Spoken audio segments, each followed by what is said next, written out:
Okay, so आज का word of the day है दैट इज़ एक्सटेनुएशन। ठीक है, तो एक्सटेनुएशन का मतलब होता है that is a partial excuse to mitigate censure an attempt to represent an offense as less serious than it appears by showing the mitigating circumstances, या फिर to act in such a way to cause an offense to seem less serious। ठीक है, एक्सटेनुएशन का अगर मैं simply आपको मतलब बताऊँ तो काइंड ऑफ अ मजबूरी।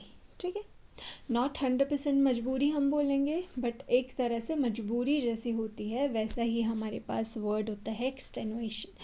एक्सटेनुएशन का मतलब है कि हम किसी अपनी चीज़ को रीज़न दे रहे हैं उस क्राइम को जस्टिफाई करने के लिए, जिससे वो क्राइम जो है वो लेस सीरियस हो जाता है। ठीक है, जैसे किसी व्यक्ति ने जो है वो फूड चुराया, ठीक है, किसी बच्चे ने फूड चुराया स्ट्रीट से, तो उसने फूड चुराया क्योंकि वो गरीब था, उसके पास पैसे नहीं थे। तो यहाँ पे गरीब था, पॉवर्टी उसकी, that is the reason for his stealing of food. तो यहाँ पे हमारे पास जो पॉवर्टी है वो क्या हो गया वर्ड, वो एक रीज़न हो गया एक्सटेनुएशन के लिए। ठीक, एक्सटेनुएशन हो गया वो एक तरह से। ठीक है, उसका फूड चुराने के लिए। ठीक है, जैसे अगर मैं आपको एक एग्जांपल दूं तो जज claimed his poverty for extenuation for stealing the food।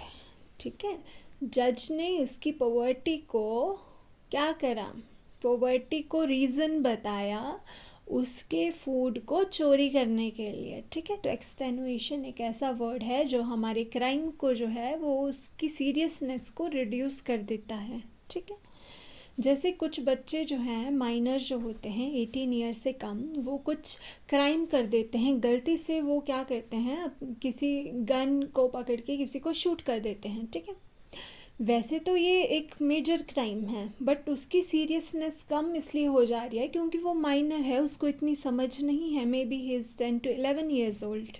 ठीक है, तो उसको इतनी समझ नहीं है, तो उस क्राइम की सीरियस, वैसे तो ये बहुत ज़्यादा सीरियस क्राइम है, बट उस क्राइम की सीरियसनेस को कम करने के लिए क्या हो रहा है, एक रीज़न मिल गया है। रीज़न क्या है, दैट इज़ द एक्सटेनुएशन। ठीक है, रीज़न क्या है यहाँ पर कि वो एक माइनर है। ठीक है, तो सिमिलर टू दैट अब यहाँ पे हम सिनोनिम देख सकते हैं, दैट इज़ मिटिगेशन, पैलिएशन। ठीक है, यूजेस की बात बताएं तो he pleaded circumstances in extenuation of his guilt. ठीक है, उसने कुछ ऐसे सर्कमस्टांसेस बताए जो कि उसके गिल्ट के लिए एक रीज़न थे और उसके गिल्ट को जो कम बता सकें, इसके गिल्ट की सीरियसनेस को जो कम कर सकें। ठीक है, so this is what our word is.